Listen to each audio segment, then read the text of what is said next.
All right, so yesterday the Dow jumped more than 500 points and made new highs for the year. But today, right now, as we're starting the show here, Powell is speaking and he could put a damper on this rally. So, how will markets react and how does this affect our position? And welcome here to Coffee with Markus and Mark. And today is Friday, December 1st. And in this show, we're going to talk to you about what's happening in the markets and how we are trading it. And looking at the S&P 500 mark, I mean, this week was pretty uneventful if we zoom in a little bit. Yeah, rather quiet, rather quiet. It looking to extend that weekly win streak though, and starting the month of December a little quiet as well. Yeah, and Except I for mean, Dow. so this would be what, a fifth winning streak, a fifth winning week in a row, For the Dow, or for and for the everything. S&P. Yeah, that's right. Yep, 5 in a row. Kind of crazy. And the Dow yesterday making new highs for the year. I mean, mainly fueled by Salesforce CRM that reported really good earnings yesterday and also today, having a follow through here, lifting the Dow up. I mean, just until a second ago, the Dow was still positive for the day, now turning negative because Powell is speaking. Yeah, a little bit of a reaction right now. We'll see where that ends up. Not quite sure what the headline there is. Oh, it looks like I see that Fed Chair Powell calls talk of cutting rates premature and says more hikes can happen.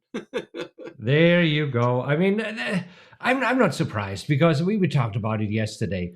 I mean, right now everybody says, okay, the Fed is done raising rates, and the Fed might be lowering rates as early as what did we check yesterday? May next year.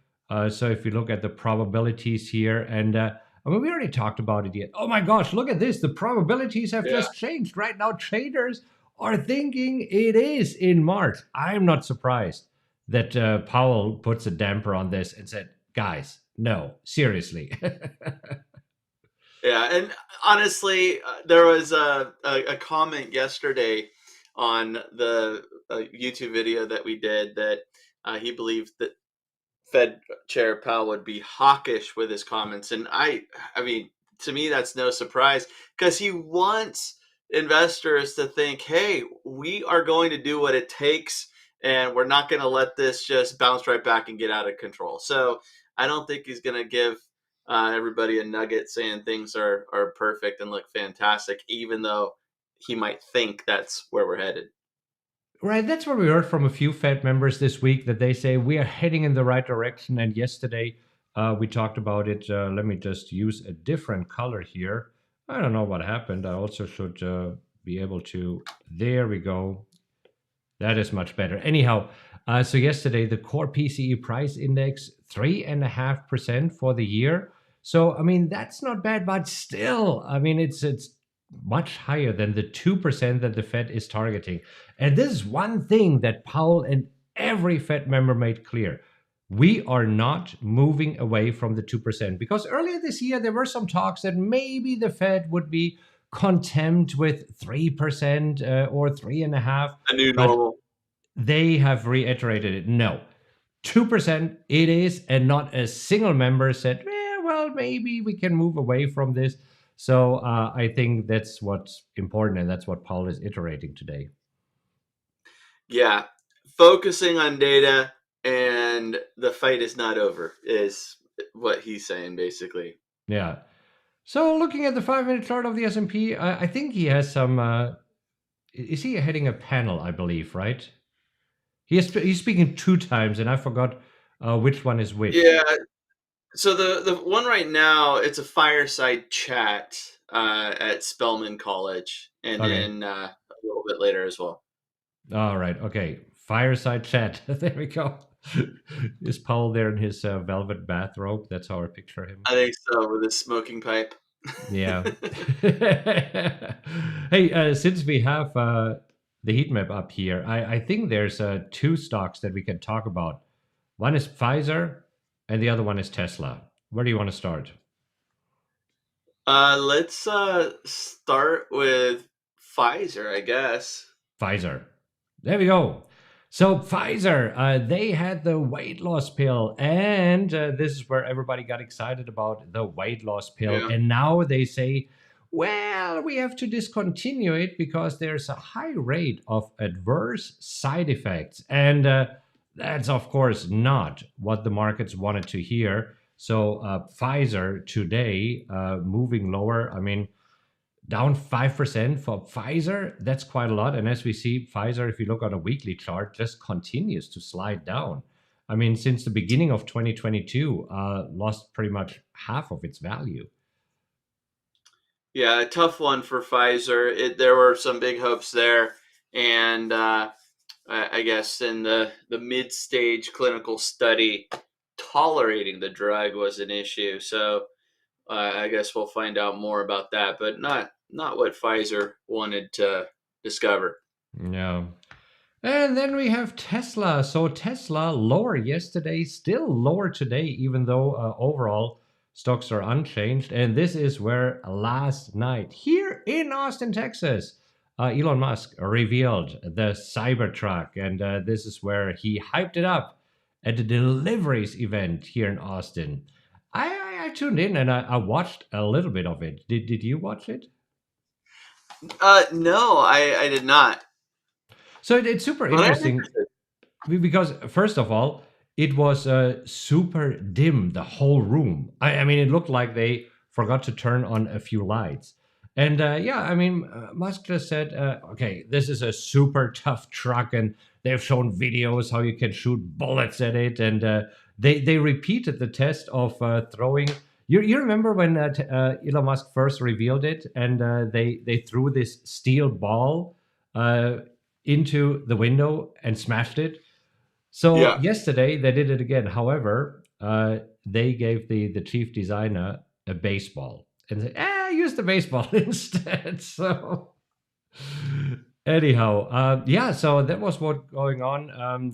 It has been now what 3 years delayed because here we see at first the unveiling was during an event in 2019, and now everybody else has brought an EV truck, an electric truck to the table already. Ford, General Motors, Rivian, Tesla last in this race.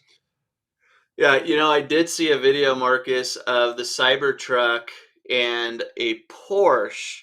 I don't know how long the distance was for the race, but towards the end, you see that the Cybertruck is not only winning but pulling a Porsche on a trailer. So that was kind of fun and creative. But in addition to the Cybertruck, so I think you kind of have a mixed bag of things going on here because you have the Cybertruck coming in with prices that were higher than initially expected. In 2019, Musk said that the Cybertruck would most likely sell for 40,000, and now it's starting at 61,000 and going up to 100,000.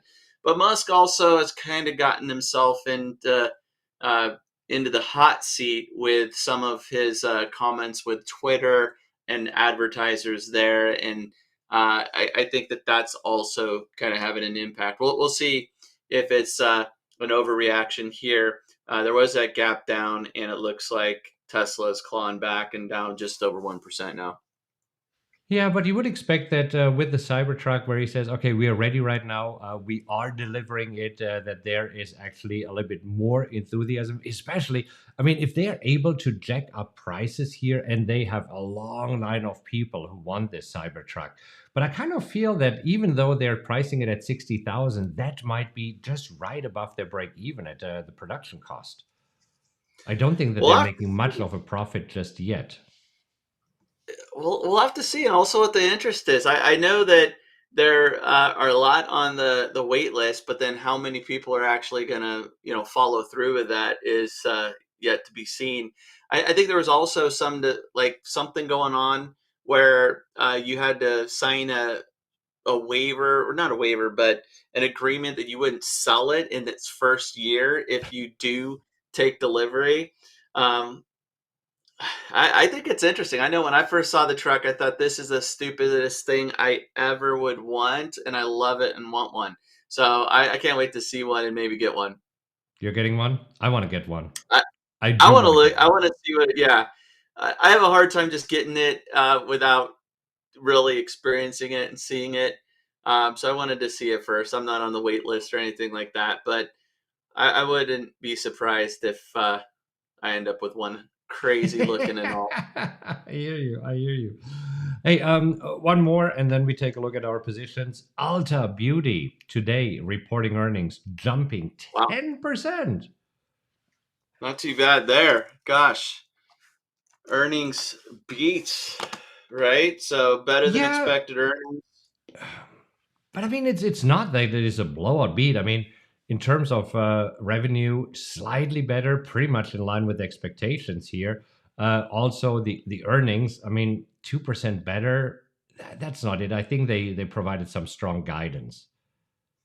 Yeah, and it looks like there were quite a few analysts that upped their target. I mean, gosh, I'm just looking at this. Wells Fargo adjusted their target to 400 from 375. DA Davidson adjusted to 530 from 495. So it seems like analysts got really interested. I mean, of course, what Ulta's already up 10%, so Yeah. upping that target might be Captain Obvious there, but still, it's probably a combo of everything. Looks like it. All right, let's take a look at our positions and see what is happening there. And first up, CSIQ and CSIQ.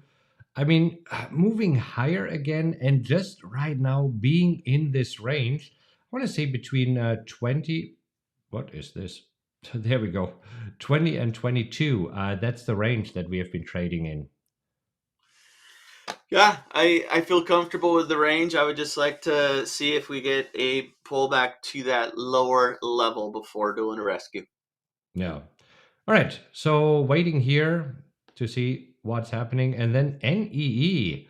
NEE, come on, buddy. I mean, just Yeah. jump above 60, then 62, next stop 64. So, but hey, loving it. Our trend line just holds. Yep. Let's go. All right, PNC. So we talked about it yesterday.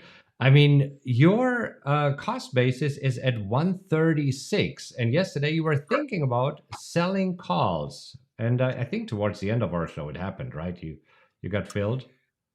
Yes, yes. So I put in an order to sell calls the 136 for next week. So at my cost basis, my break even is 127.80. And yesterday I was able to sell those calls for a buck 05. So that lowers my break even by another buck. And those calls are worth more right now because PNC continues to move higher. Right. I can actually check and see if I can start selling calls. So if you look for next week, I mean, my cost basis is at around 136. But then I would love to be able to sell. No, my break even is at 136. I would love to be able to sell at my cost basis. And right now, Yeah. not yet 8%. So I might have to wait.